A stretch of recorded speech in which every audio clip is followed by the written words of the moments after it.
So when we start to focus on Patsy and her perspectives about that day, the 25th, and especially how she relates to Burke, things start to take on a more textured meaning. Maybe Patsy's experience wasn't just about managing a typical Christmas day, but juggling the unpredictable energy and emotions of a young child amid her own stresses and responsibilities. If we look closely, we might find that her observations about Burke's fatigue turning into bursts of excitement reveal how much mental and emotional effort she was investing to keep things running smoothly. And also consider that Patsy's role wasn't just as a mother, but as the family's emotional center, trying to hold together routines that were both fragile and essential. What's also interesting is how her accounts reflect both genuine care and the immense pressure she felt to maintain normalcy despite everything. It's worth noting, too, that Patsy's memories about Burke's behavior and the evening's events highlight the challenges of parenting under stress.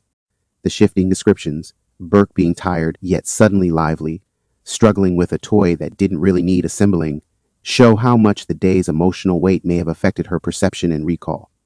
And remember, Patsy's social interactions, like her time with friends and managing household dynamics, aren't just side notes, but central to how she processed and coped with the unfolding situation. This makes her narrative not just a report of events, but a window into how a mother tries to navigate chaos while protecting her family. As we move forward in our analysis, it's important to keep Patsy's viewpoint at the forefront, recognizing that her experiences with Burke shape much of how that day is remembered and told. Her role as caregiver, emotional regulator, and family anchor means that the details she shares or omits carry weight beyond the surface. So let's explore these themes with an eye toward understanding Patsy's mindset, her interactions with Burke, and how those moments reflect broader family dynamics and pressures. This perspective helps us appreciate the complexity behind the narratives and the human stories entwined with them. Christmas morning festivities. What did Patsy Ramsey say to Burke during Christmas morning while opening presents? On Christmas morning, the house was alive with excitement. As captured in The Death of Innocence, Patsy Ramsey was actively involved in managing the joyful chaos of present opening. When Burke Ramsey, with youthful exuberance, shouted, "Wow, a remote-controlled car," and proudly raised his new toy, Patsy Ramsey gently prompted him. She asked, "That's nice. Who is it from?" And when Burke responded with a shrug and, "I don't know, Patsy," ever the organizer reminded him, "Let's keep track so we can write thank you notes."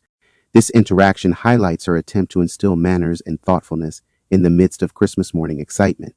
In her 1997 April interview, Patsy Ramsey further explained their family tradition, stating that they try to open presents slowly so it's not rushed. This approach allowed for a more deliberate and appreciative unwrapping experience. John Ramsey, in his 2001 December deposition, similarly recalled the kids bounding into our room that morning, excited to open their presents. Patsy Ramsey, in her 1997 April interview, indicated that these festivities typically began quite early, 6-ish probably. She also mentioned in her 1998 June interview that Burke was likely in his shirt pajamas that morning, as they didn't have time for the children to get dressed before the gift opening commenced. John Ramsey, in his 1998 June interview, confirmed Burke received a bike, noting it seemed they had 3 bikes there that year. What did Patsy say to Burke during breakfast on Christmas morning? Following the morning's present opening revelry, the family settled into another cherished Christmas tradition, a special breakfast. Patsy Ramsey, in her 1998 June interview, confirmed that they would have eaten pancakes together at that table on Christmas morning. This meal typically took up most of the morning, as John Ramsey recalled in his 1998 June interview, often consisting of pancakes, possibly with bacon and hash.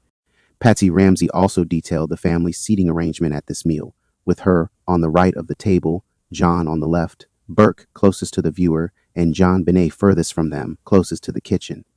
Patsy stated that after they finished eating, she would have cleaned the table up.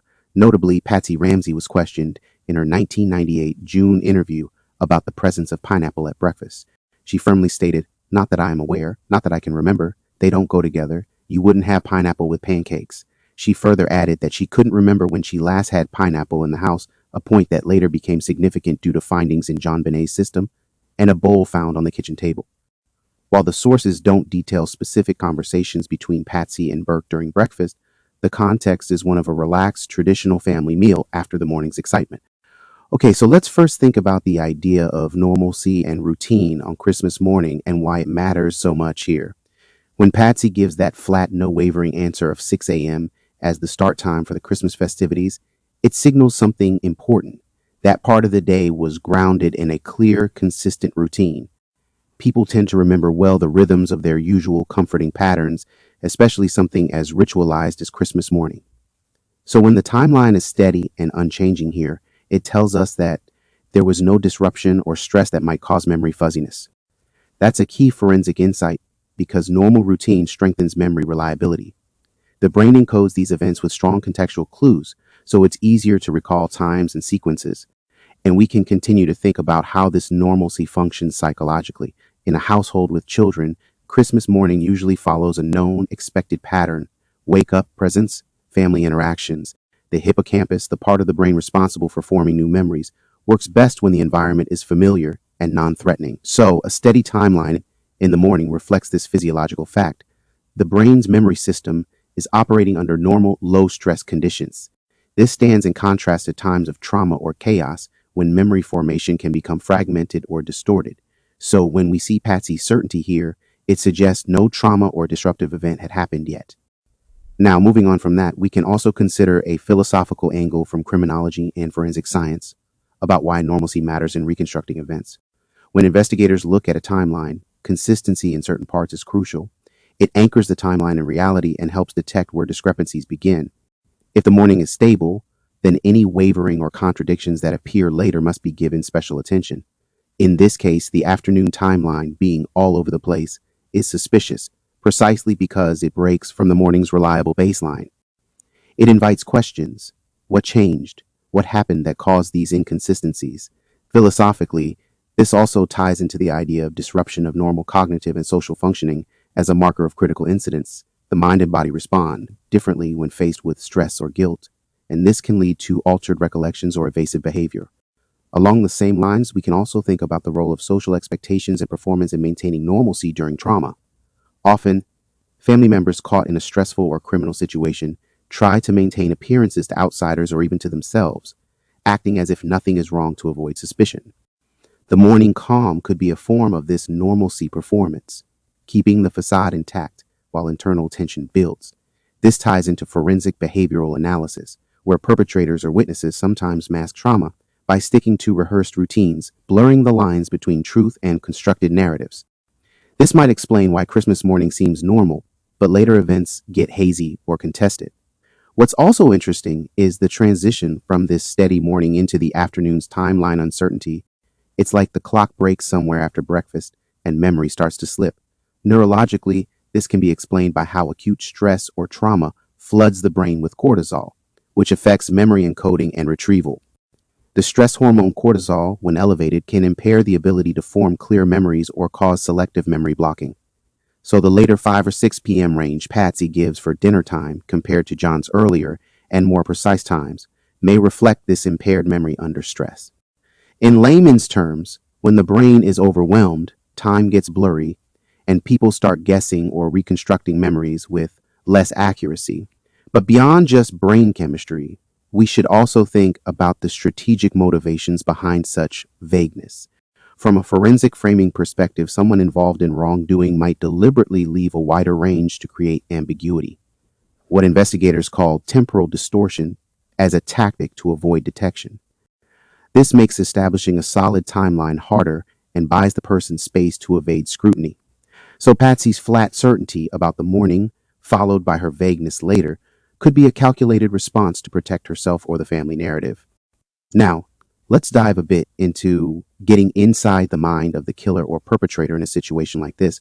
One thing to understand is how people under extreme guilt or fear often cling to the parts of their story that feel safe and stable, like that Christmas morning routine, because it helps them maintain a sense of control.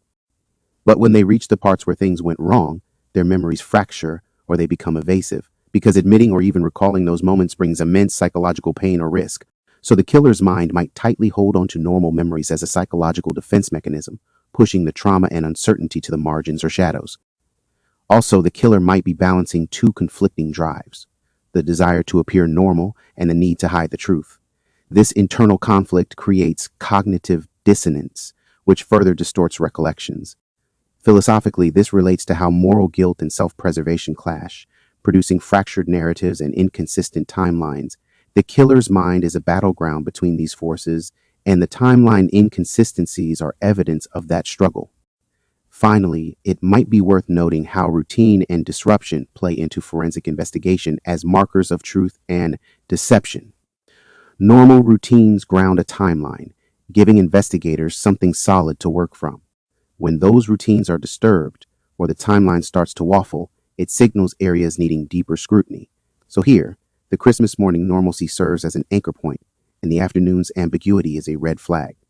Understanding this dynamic, how physiological memory processes, psychological defense mechanisms, and strategic deception interact, helps forensic experts decode which parts of a story hold truth and which are clouded by stress, guilt, or intent. So, thinking about all this, the stable Christmas morning isn't just a background detail. It's a crucial piece of the puzzle that highlights where and when things started to unravel, and maybe even points us toward who might have had the most to lose or hide once the routine broke down. Okay, so if we turn our attention now to Patsy's greater engagement and expressiveness compared to John, there's a lot to unpack here about family dynamics and what this might reveal. Patsy comes across as more emotionally involved, especially in the morning routine. She's the one reminding the kids to be grateful, to take turns opening presents, to show appreciation for the gifts. This kind of behavior isn't just typical mom stuff. It shows how she's positioning herself as the emotional center of the household, the one who keeps things orderly and connected. When someone takes on that role, it means they're often carrying more mental and emotional weight behind the scenes, which can have implications for how they respond under stress later. And we can continue to think about how this engagement shapes memory and behavior. When Patsy is actively interacting with the kids, she's deeply embedded in the moment, which usually strengthens memory encoding. This might explain why she gives firm answers about the morning timeline. She was right there, orchestrating the event, so she remembers it clearly. John, on the other hand, is quieter, less expressive, almost in the background. His memory might be less anchored in active participation, which could mean his recollections are more vague or prone to change. Psychologically, people tend to recall better what they are emotionally and physically engaged in. Along those lines, it's also interesting to think about the roles people play in family systems, especially under pressure. Patsy's expressiveness could be a way of maintaining control or normalcy when things start to feel uncertain. It's like she's trying to hold the emotional reins to manage not just the kids, but the atmosphere itself. This can be both a coping mechanism and a strategic front. When someone feels responsible for the family's well-being, they may be more vocal and detailed about daily routines because it reassures both themselves and others that they still have order. What's funny about this is that Patsy's engagement and expressiveness might also make her more vulnerable. When you're the emotional hub, you carry the burden of expectation, and when things go wrong, that weight crushes down hard. So while Patsy is keeping the facade of a perfect Christmas morning, she's simultaneously juggling the anxiety and stress of all the upcoming events. Burke's birthday, JonBenet's pageant, packing for the trip. This intense multitasking can scatter focus and potentially make it easier to miss or gloss over things that don't fit into the neat picture she wants to present. And we can also think about how this difference in expressiveness reflects in forensic behavioral terms. Investigators often look for inconsistencies between family members' accounts, and differences in emotional tone can be revealing. Patsy's detailed interactive descriptions contrast with John's more restrained responses, which might suggest differing levels of involvement or even differing motivations. Sometimes a more expressive witness might be trying to convince or influence, while a quieter one might be avoiding drawing attention. Both patterns are important clues. Along the same lines, Patsy's expressiveness might serve as a kind of emotional buffering, not only for herself, but for the rest of the family. By directing the kids, reminding them to be thankful, she's creating a narrative of control and care. This might help mask underlying tensions or distractions she's feeling. Philosophically, this fits with the idea of emotional labor, the unseen work someone does to maintain harmony and appearance in stressful situations. Patsy's greater involvement in morning rituals might be a way to manage the family's collective emotional state. Now, if we dive a little into the physiological side, active engagement like Patsy's stimulates areas of the brain involved with social bonding and emotional regulation, like the prefrontal cortex and oxytocin release. This can enhance feelings of connection and memory clarity, but also increase stress if overtaxed. So her greater expressiveness is a double-edged sword. It helps maintain social cohesion, but also exposes her to higher stress loads, especially when she's balancing so many tasks. Finally, thinking about the killer's mindset again, Patsy's role as the expressive and involved parent could mean she is more intimately connected to the unfolding events and might carry more emotional baggage related to the incident. Someone who's actively shaping the family's emotional environment may also feel a greater need to control the narrative and manage perceptions afterward. This could explain why she gives such firm accounts of the morning while later timelines get fuzzier. As the pressure mounts, her control slips and the narrative begins to fray. So when we consider Patsy's greater engagement and expressiveness compared to John, it's not just about who talks more. It's a window into their psychological states, their roles in the family system, and how stress and guilt might influence their memories and behaviors in a forensic context.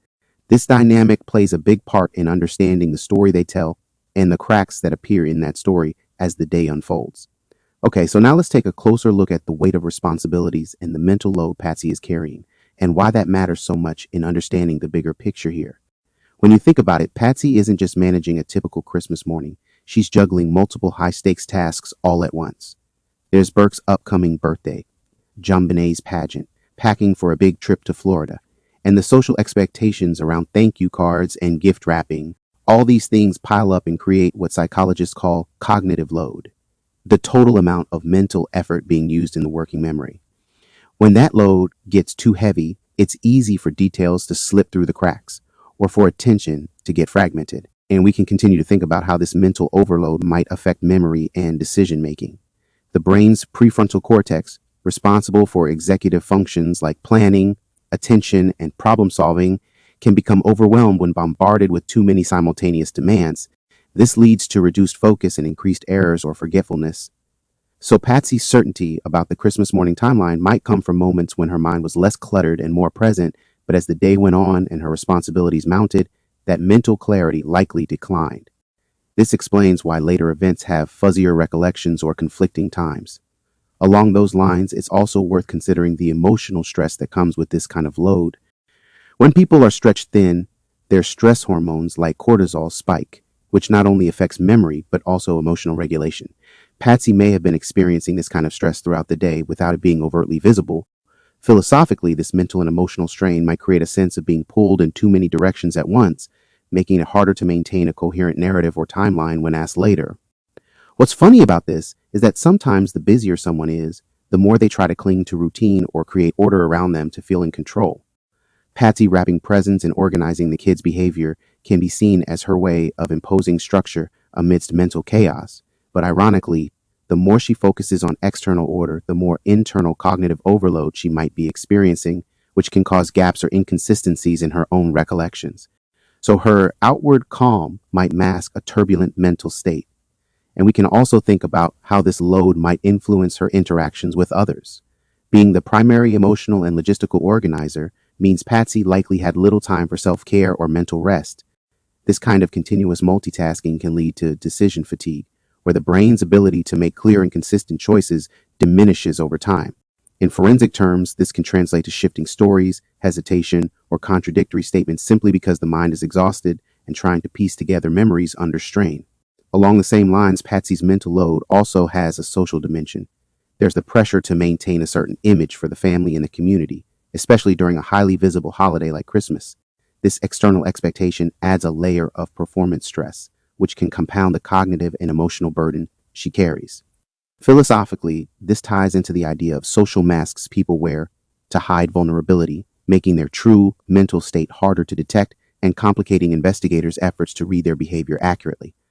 Now, if we dig a little deeper into the physiological side, chronic mental overload and stress impact the hippocampus, the brain region critical for memory formation and retrieval. Elevated stress can shrink hippocampal volume and disrupt neural circuits, impairing the ability to form clear, lasting memories. So even if Patsy wanted to remember everything perfectly, the mental strain she was under could biologically limit her capacity to do so. This might help explain why the morning timeline is solid, but later details become hazy or contradictory. Finally, thinking about the killer's mindset, the heavy mental load Patsy was carrying could create both motivation and opportunity to hide or distort parts of the story. When overwhelmed, the mind can subconsciously prioritize self-preservation and damage control, sometimes by suppressing or reshaping memories that are too painful or risky to acknowledge openly. This mental filtering can produce the kinds of inconsistencies we see, where some parts of the day remain clear and others get murky. So, reflecting on Patsy's weight of responsibilities and mental load, it's clear that this isn't just background context. It's a powerful factor shaping how she experienced the day, how she remembers it, and how she presents it to others. This mental backdrop offers crucial insight into the psychological and physiological forces that might have influenced the cracks and contradictions in the family's timeline and narrative. Afternoon activities and travel. How did Patsy and Burke interact after returning from the airport on Christmas Day? During the afternoon of Christmas Day, John Ramsey spent several hours at the airport, from approximately 11 a.m. to 12 p.m., preparing his airplane for their upcoming trip to Charlevoix, Michigan, and loading presents. He returned home around 3 p.m. While John was at the airport, Patsy Ramsey, in her 1998 June interview, was busy wrapping more gifts to take to the Whites. She also recalled that the children were actively playing. In her 1997 April interview, Patsy mentioned that the Colby kids and some other little new kids from the neighborhood were visiting, with many of them playing Nintendo in Burke's room. This indicates Burke was engaged with friends during this period. After John's return, the family began the process of getting ready for the Fleet White Christmas dinner party. John Ramsey, in his 1998 June interview, noted that Patsy typically took charge of preparing the children, describing it as always an effort to get the kids ready because they wanted to get dressed up. While the sources do not provide a specific verbal exchange between Patsy and Burke during this time, it implies a cooperative dynamic, as Patsy worked to get both children dressed and ready for the evening's event. What was their interaction like in the car on the way home from the Fleet White party? The Ramsey family departed the Whites party between 8:30 p.m. and 9 p.m., eventually arriving home around 10 p.m. During the drive, Patsy Ramsey, in her 1997 April interview, distinctly observed that while JonBenet was sound asleep and crashed out the whole time, Burke did not fall asleep and was still wanting to play. The family made a couple of stops on the way home to drop off Christmas gifts. Patsy Ramsey, in her 1998 June interview, recounted going to the Walkers first, then the Steins. She believed she went into the Walkers' house alone, but at the Steins it was either just myself or maybe Burke and myself, as the Steins were Burke's friends. John Ramsey corroborated this in his 1998 June interview, stating that it wouldn't have been unusual for Burke to go in because that was his buddy Doug. Patsy Ramsey also recalled that they debated whether to make an additional stop at the Fernie's house to drop off another gift. They decided against it because it was probably 15 minutes away, and their priority was to get home and to bed, as the children were tired and had been up all day. This decision, influenced by Burke's state of wakefulness and general fatigue, demonstrates Patsy's attentiveness to her son's need for rest. Okay, so let's first think about this idea of a complex social network and support system playing out that evening. Patsy's connection with friends like Roxy Walker, who was not just a casual acquaintance, but someone close enough for Patsy to spend time alone with, reveals more than just socializing. It shows an emotional lifeline. In moments of crisis, humans naturally seek familiar faces for comfort and grounding. From a psychological standpoint, this is a form of social buffering, where close relationships help reduce stress responses and provide emotional regulation. So Patsy's choice to be with Roxy that night isn't incidental, it's a coping mechanism. And we can also think about the broader community context, the neighborhood kids like the Colbys and the Walkers, forming a web of interconnected relationships. This network creates a social ecology where behaviors, emotions, and information flow rapidly between households. In criminology, understanding these social dynamics is key because it affects how events unfold, who witnesses what, and how rumors or knowledge propagate. It's funny to think that while the adults were dealing with intense private grief or tension, there was this ongoing neighborhood social rhythm, like kids playing and parents chatting, which could either mask or amplify what was happening behind closed doors. Along the same lines, this social proximity can complicate forensic investigations. When many people know each other and share overlapping histories, stories can blend or shift subtly. Memory contamination is a technical term for this. Witnesses influence one another's recollections, sometimes unintentionally adopting details they heard from others. So the closeness of this friend group means we have to be cautious about how testimonies are constructed, especially in highly emotional contexts. This highlights why investigators pay close attention to social networks, because it's not just about who was there, but how relationships shape the narrative. And what might be worth noting is the role of these friends as informal emotional anchors. Roxy Walker, for example, comforted Patsy after JonBenet's death, showing she was a trusted figure in Patsy's circle. Philosophically, this touches on the human need for connection and validation in trauma. People seek others who reflect or affirm their feelings. In a forensic framing, Friends who become emotional supports may also unconsciously shield or enable, sometimes protecting the narrative of those they care about, which can muddy investigative clarity. We can also dive into some physiological aspects here. Stress activates the hypothalamic pituitary adrenal axis, releasing cortisol, which affects how people process emotions and memories. Having a social support system can modulate this stress response, lowering cortisol levels and promoting calm. So Patsy's time with friends wasn't just social, it was biologically beneficial, helping her manage acute stress. This interplay between physiology and social behavior is crucial to understand because it affects not only how people behave, but also how they remember events later. What's also interesting is how the timing and movement between these social visits add complexity to the timeline. Patsy staying at Roxy's house for a significant period while John waits outside.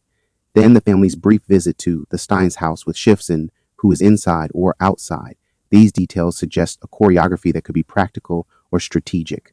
From a deductive reasoning perspective, these social transitions could either be innocent or have deeper meaning, especially when placed alongside other timing inconsistencies. And remember, social networks can also function as conduits for information or misinformation.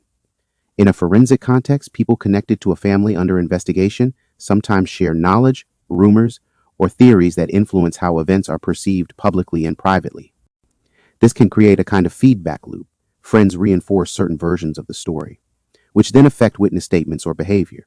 It's a reminder that the killer's environment isn't isolated. It's embedded in a social fabric that shapes the narrative. Lastly, if we try to get inside the mind of the killer in this context, it's useful to consider how these social dynamics could be manipulated. A perpetrator might use their social network strategically, deploying trusted friends as buffers, controlling information flow, or relying on community bonds to deflect suspicion. The killer might feel both comforted and threatened by this network. Comforted because of support, threatened because these connections could unravel secrets. So understanding this web isn't just about who was present, it's about how social ties become tools or obstacles in the psychological and investigative landscape. And we can continue to think about these inconsistencies and improbabilities around arrival times, because they really throw a wrench into how the evening's timeline is supposed to fit together. When you hear that Fleet and Priscilla White, along with John and Barbara Fernie, all arrive between roughly 5:55 and 6:10 p.m., it seems straightforward at first. But then you consider how fast they would have had to move to get there, especially given that they had to get dressed, gather belongings, and get out the door, and suddenly it starts to sound a little fishy. Normally, even in a rush, getting ready takes longer than a few minutes, right? So either these folks were speeding like crazy, or they had some kind of heads up before the official calls went out. And that makes you wonder about the logistics of the situation. Because when someone says they were there by 6:10, that timestamp carries weight, but the practical side of human behavior can't be ignored. Getting dressed, finding keys, possibly grabbing a coat. All these small things add up to a minimum of 5 to 10 minutes just to prepare. So to arrive at a house 15 minutes away at 6:10 means they'd have had to leave very shortly after being notified, if not before. From a technical standpoint, this highlights how human factors, like reaction time and physical readiness, can create bottlenecks in any timeline, and when those bottlenecks are missing or compressed, it raises questions about the accuracy of the reported timeline. Along the same lines, from a criminological and forensic perspective, timing is everything. If people arrived unusually fast, it might suggest prior knowledge or coordination. It's funny because this kind of rapid mobilization could be completely innocent, neighbors hearing something urgent and rushing over, but it also opens the door to theories about information flow being controlled or prearranged. When investigators reconstruct events, they look for these timing oddities as clues that something might not be as spontaneous as it appears. What might be worth noting too is how these arrival times relate to the official call sequence. Patsy recalled calling the Fernies after calling the Whites, yet it seemed like John Fernie arrived faster than Barbara, even though both were supposed to come after the call. This sequencing creates a logical puzzle. Either someone jumped the gun, or calls were made earlier than recorded, or maybe there were multiple calls we don't know about. From a deductive reasoning angle, it's these gaps and overlaps that are fertile ground for speculation, and they force us to question the reliability of the official narrative. We can also dive into some of the technicalities of how emergency response timelines typically work.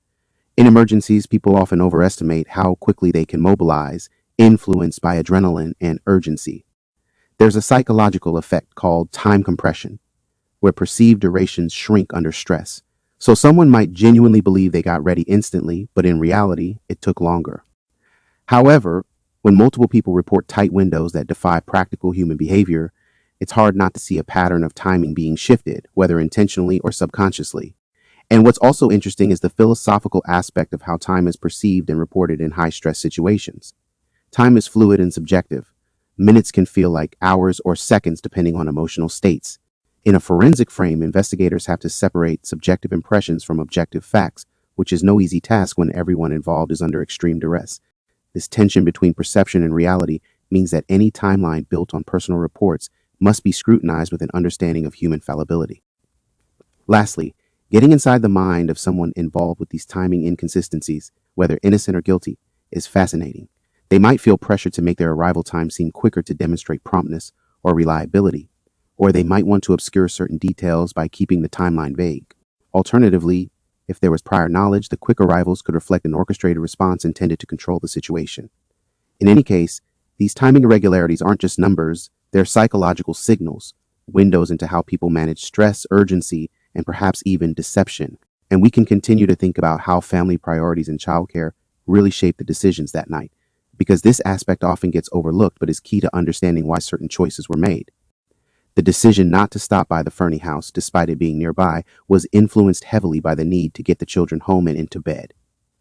When you consider how important routines like bedtime are for young kids, especially when they're already tired or stressed, it makes sense that the adults prioritize those needs over additional social visits. From a psychological perspective, maintaining consistent routines provides kids with security, helping to regulate their emotions and behaviors in uncertain times. Along the same lines, Burke's state of wakefulness is a telling detail. Although he was described as generally fatigued, he later appeared happy to be awake once home. This contrast shows how child behavior can be fluid and influenced by environment and context. Kids often push through tiredness when in familiar, comforting surroundings or when they sense attention from caregivers. So the family's need to balance Burke's fatigue with the desire for normalcy likely influenced their evening movements and decisions. This interplay between child needs and parental choices highlights the complex emotional calculus in high-stress family situations. And it's worth noting how the practical demands of childcare impose real constraints on adult behavior. Even in emergencies or stressful times, parents have to weigh their own priorities against the immediate needs of their children. Philosophically, this reflects the often invisible labor of parenting, making sacrifices and tough calls that might seem minor externally but are deeply significant internally. In forensic terms, understanding these constraints can explain why timelines might not match ideal expectations. The family's movements were shaped not just by events but by these caregiving imperatives. What might be worth noting too is how the urgency to get children to bed could act as a pressure to limit social contact or curtail extended visits. When children's routines are disrupted, it can lead to behavioral issues or emotional distress, which parents naturally want to avoid, especially during a time already filled with anxiety. So the decision to skip extra stops wasn't just convenience, it was a deliberate choice to preserve some semblance of stability for the kids amid chaos. We can also dive into the physiological side here. Sleep routines in children are closely tied to their circadian rhythms and affect everything from mood to immune function. Disruptions to these rhythms can exacerbate stress for the entire family system.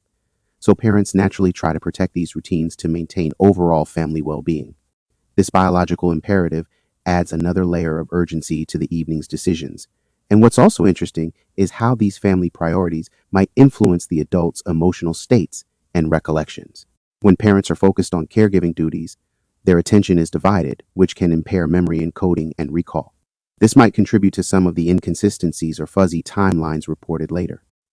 So childcare demands don't just shape actions, they affect cognitive processing during stressful events.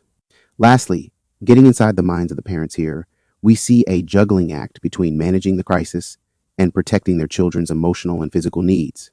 They might feel torn between reaching out for help and wanting to shield their kids from more stress. This internal tension can influence decisions about where to go, whom to see, and how long to stay, all of which ripple through the timeline and shape the overall narrative. So the family's priorities and childcare concerns aren't side notes, they're central to understanding the flow of that evening winding down, and bedtime. How did Patsy and Burke behave when they got home after the party? Upon arriving home at approximately 10 p.m., JonBenet was sound asleep in the car, and John Ramsey carried her to her bedroom. Burke, however, was still energetic. Patsy Ramsey, in her 1997 April interview, didn't recall the exact details of what Burke did, but she remembered thinking maybe he and John were fussing with something, a toy he wanted to put together or something. John Ramsey, in his 1998 June interview, provided further clarity.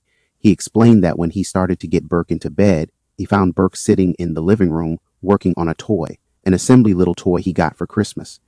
John described the toy as some kind of little square car elevator or a car garage repair thing. Elevators run up and down and stuff, little micro cars.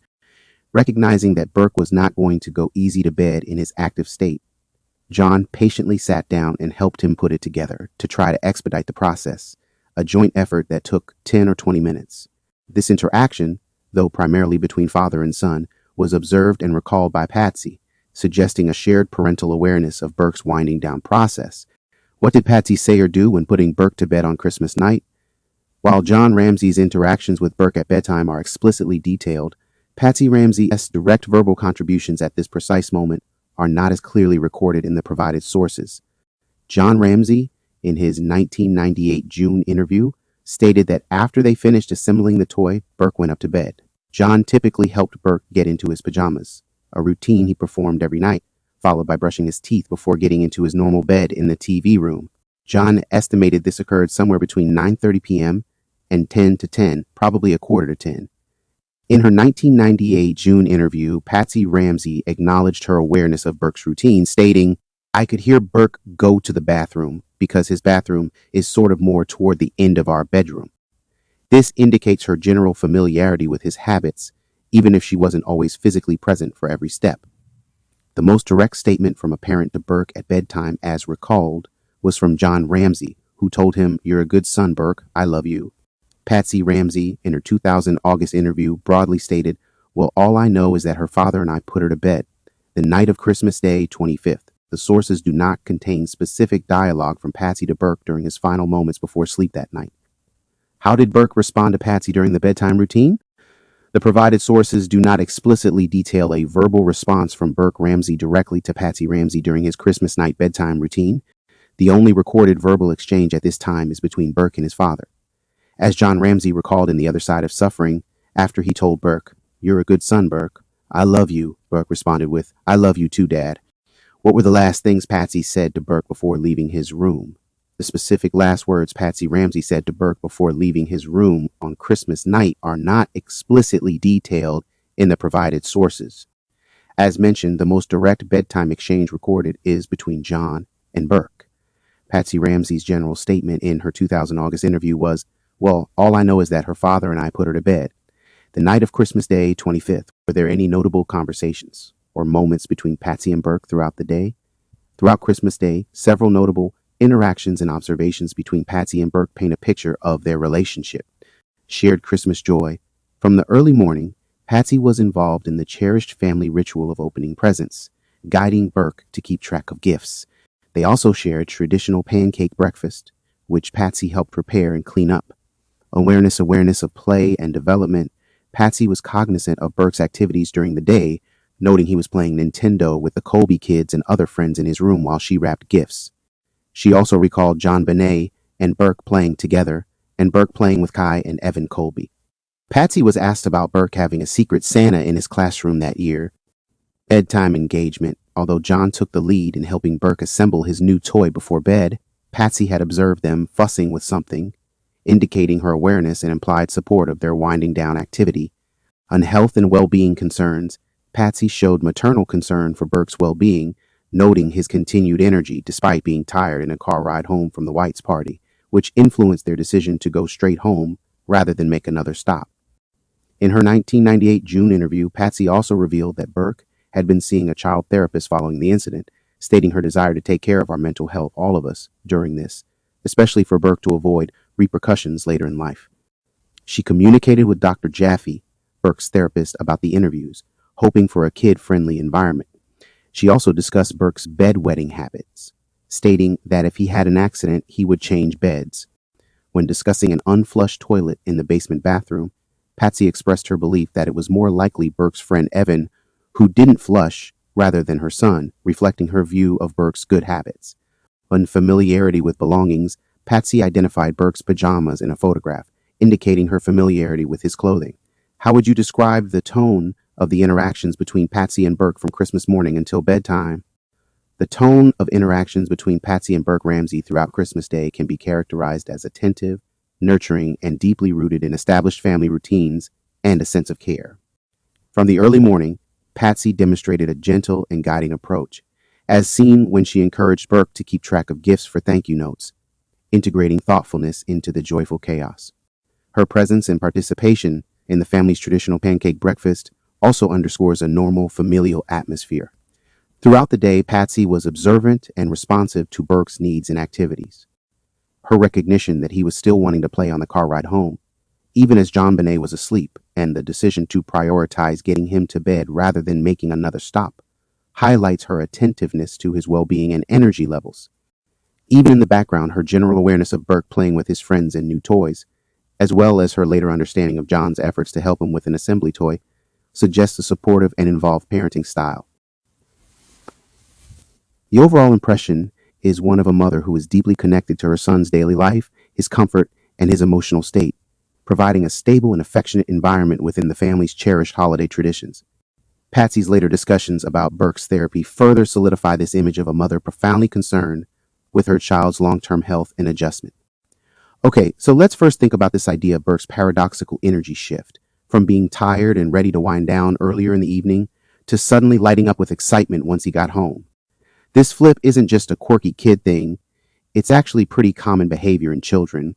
When kids feel safe and comfortable, especially in their own environment, their bodies and minds can release built-up tension, causing bursts of energy even when they seemed exhausted before. So, Burke's sudden liveliness after a long day away might reflect that very physiological rebound.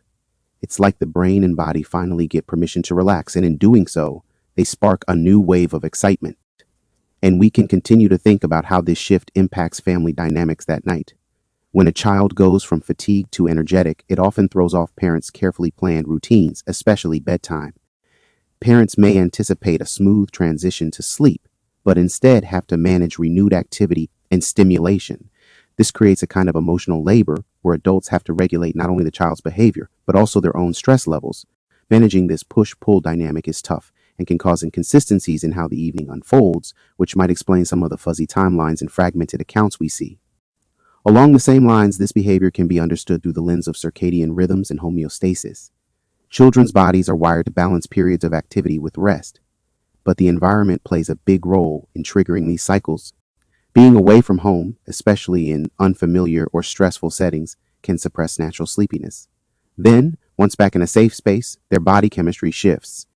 This biological explanation helps us understand why Burke could be tired on the road, but suddenly invigorated once back inside. It's a reminder that behaviors aren't always straightforward. They're deeply tied to physiological responses. What might be worth noting here, too, is how this paradox complicates parental narratives and forensic timelines. Parents trying to describe a child's state over the course of a day might honestly report fatigue early on, yet later see renewed energy and interpret it differently. This natural variability makes reconstructing precise timelines challenging, especially when the child's behavior doesn't fit neat patterns. For investigators, this means being cautious not to assume contradictions are lies or fabrications, but rather reflect the fluidity of child behavior in human biology. We can also dive into some technical explanations about child arousal states. In layman's terms, a child's level of alertness isn't a simple on-off switch. Instead, it's like a dimmer, varying according to internal states and external stimuli. When Burke arrived home, the familiarity and comfort acted as a strong external stimulus, turning up that dimmer unexpectedly. This shift involves neurotransmitters like dopamine and norepinephrine, which are associated with excitement and attention. So the flip in energy isn't just behavioral, it's a neurochemical surge triggered by environment and emotion. What's also funny about this is how it mirrors common family experiences many of us can relate to. Kids who seem done all day but suddenly find a second wind when surrounded by their favorite things or people. It reminds us that children aren't just small adults. Their brains and bodies operate on different rhythms. This reality often frustrates parents, but also humanizes the chaos of family life, especially during emotionally charged events like holidays. And remember, From a philosophical and forensic framing perspective, these shifts in behavior highlight the limits of human reliability in reconstructing events. When child behavior is so unpredictable, parental recollections are naturally imprecise or contradictory. This can be misunderstood as evasiveness or deception, but often reflects genuine challenges in memory and perception. For investigators, understanding this helps prevent misinterpretation of witness statements and encourages a more nuanced reading of the timeline. Lastly, if we get inside the mind of the killer, this paradox of Burke's energy might be something they exploit or observe closely. A perpetrator aware of this behavioral pattern might anticipate moments when the family's guard is down, when a child's sudden energy distracts or disrupts adult attention, creating openings for action. Alternatively, the killer might use the child's unpredictable behavior as a cover, blending in with normal family chaos to avoid detection. Understanding these subtle family rhythms is crucial to grasping how a crime could unfold unnoticed within a household. And we can continue to think about these questionable timelines and the differing parental accounts because they really shake up the story we're trying to piece together. When John and Patsy describe what happened that night, especially around Burke and the toy garage, the details start to blur and contradict. For instance, we're told the toy garage was pre-assembled, yet Burke supposedly spent 10 to 20 minutes assembling it. That raises a red flag. Was he really struggling to put something together, or was he just playing? And if he was just playing, what else was happening during that time? These discrepancies suggest that the timeline isn't as clear-cut as it seems, making it harder to reconstruct the evening accurately. And we can continue to think about how this fuzziness in timelines reflects not just faulty memory, but also the psychological effects of stress and trauma on recollection. Under pressure, memories can become fragmented or even repressed. Parents juggling grief, fatigue, and anxiety may unconsciously alter or fill in gaps in their stories. This doesn't necessarily mean intentional deception. It's a natural human coping mechanism to protect oneself from overwhelming emotions. So when John and Patsy's accounts don't line up perfectly, it might be less about lying and more about how traumatic events disrupt clear memory formation. Along the same lines, from a forensic perspective, these inconsistent parental accounts create real challenges for investigators trying to establish an objective timeline. When witness statements are vague or conflicting, it's difficult to corroborate events with physical evidence. This is especially important because the family's version of the night shapes the entire investigation. The firmness with which Patsy insists they put JonBenet to bed hours after Christmas Day reflects an attempt to anchor the timeline, but it also invites scrutiny. Investigators know that such certainty can sometimes mask uncertainty or serve as a defense mechanism. What might be worth noting is how everyday parenting tasks, like putting a child to bed or assembling a toy, become critical moments loaded with forensic significance. Something as mundane as a toy garage assembly suddenly carries weight because of the timing and the family's narratives around it. The gap between what's physically possible and what is described calls for careful logical reasoning. It suggests we need to question what the real activities were during that time and what might be omitted or glossed over. We can also dive into some technical explanations about memory recall under stress. In layman's terms, when people experience trauma, the brain's hippocampus, which stores memories, is affected by cortisol and adrenaline, chemicals released during stress. These hormones can impair the ability to form coherent, sequential memories. That means parents might remember isolated moments clearly but struggle to place them accurately in time or sequence. This scientific reality helps explain why parental timelines sometimes seem fuzzy or inconsistent without implying bad faith. What's also funny in a way is how these ordinary family routines, bedtime, toy playing, are suddenly scrutinized like clues in a crime drama. It shows how ordinary life details become magnified when tragedy strikes, transforming normalcy into a complex puzzle. This makes us reflect on how high emotional stakes distort not only memories but also how we interpret daily events, turning simple moments into potential evidence. And from a philosophical and criminological framing, these timeline inconsistencies highlight the tension between subjective experience and objective fact. Everyone experiences time and events through their own lens, influenced by emotions, biases, and trauma. The law and forensic science strive for objective timelines, but human perception doesn't always cooperate. Recognizing this gap is essential to avoid misjudging witness credibility and to build a more compassionate, realistic picture of what happened. Lastly, getting inside the minds of John and Patsy here, we see individuals trying to impose order and certainty in a situation that feels chaotic and overwhelming. Their conflicting accounts may reflect internal struggles to reconcile their actions with the unfolding tragedy. They might be holding on to fragments of memory, reshaping narratives to protect themselves or their family, or simply struggling with the natural limitations of human recall. Understanding this mental and emotional landscape is key to interpreting their testimonies with nuance rather than suspicion alone. And we can continue to think about the ambiguous role and presence of Evan Colby in the Ramsey household, because it really adds a layer of complexity and uncertainty to the whole situation. Evan isn't just a peripheral figure. He's someone who's described as having a questionable influence on Burke and some disturbing behavior towards JonBenet, yet he moves freely in and out of the house without obvious supervision. That contradiction alone raises questions about how seriously the parents viewed these concerns and what boundaries were really enforced. From a psychological standpoint, this ambiguity can create an environment where harmful behaviors are minimized or overlooked, especially when mixed with close social ties. And we can also think about how Evan's presence in sensitive areas, like the basement bathroom, introduces forensic questions that are easy to overlook. If Evan was using the basement bathroom without flushing, it suggests he had unsupervised access to private spaces in the home during critical periods. This kind of access could have practical implications for the timeline and for understanding who was moving where and when. Technically, forensic investigators look closely at such details because they can indicate presence or absence of individuals at key times and access to areas that might be relevant to a crime scene. Along the same lines, the fact that Patsy and John express discomfort or disapproval of Evan's behavior but don't seem to take strong steps to monitor or limit him is telling. It points to a cognitive dissonance where they recognize a problem but don't or can't act decisively. This could be due to social pressures, loyalty, or underestimation of risk. Philosophically, this reflects the tension between family loyalty and protective instincts, and how sometimes those dynamics can create blind spots, especially in complex social networks. What might be worth noting is how Evan's ambiguous role complicates interpretations of household safety and supervision. If a person known to have exhibited questionable conduct is allowed unrestricted movement around children, it raises serious concerns about vulnerability and risk. Yet, the parent's apparent tolerance or passivity muddies the waters. This ambiguity challenges investigators and observers to differentiate between neglect, denial, or strategic silence, each carrying different implications. We can also dive into some technical aspects of how social tolerance to problematic behavior develops in close-knit groups. In layman's terms, when people are embedded in tight social circles, there's often a reluctance to confront or exclude individuals, even if their behavior is questionable, because of fear of conflict, social fracture, or stigma.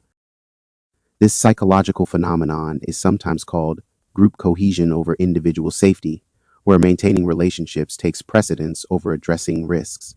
Understanding this helps explain why Evan could roam freely despite concerns. What's also interesting is how Evan becomes a kind of scapegoat or focal point for discomfort, blamed for minor infractions like not flushing the toilet, while larger concerns about his influence or behavior seem less actively addressed. This selective focus might serve to vent tension without disrupting the social balance. It's a subtle social dance that keeps difficult issues just at the edge of acknowledgement without fully engaging them. And from a forensic and criminological framing, Evan's presence and the parents' ambivalence could suggest either overlooked warning signs or a deliberate downplaying to protect family privacy.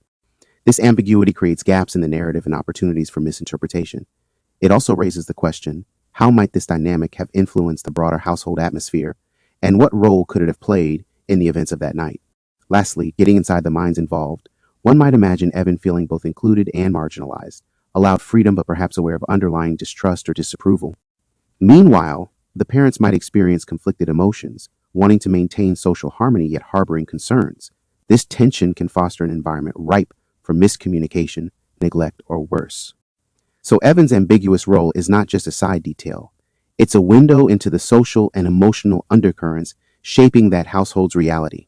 To start winding down, it's clear that the night's events resist easy explanation, revealing instead a tangled web of behavior, memory, and social complexity.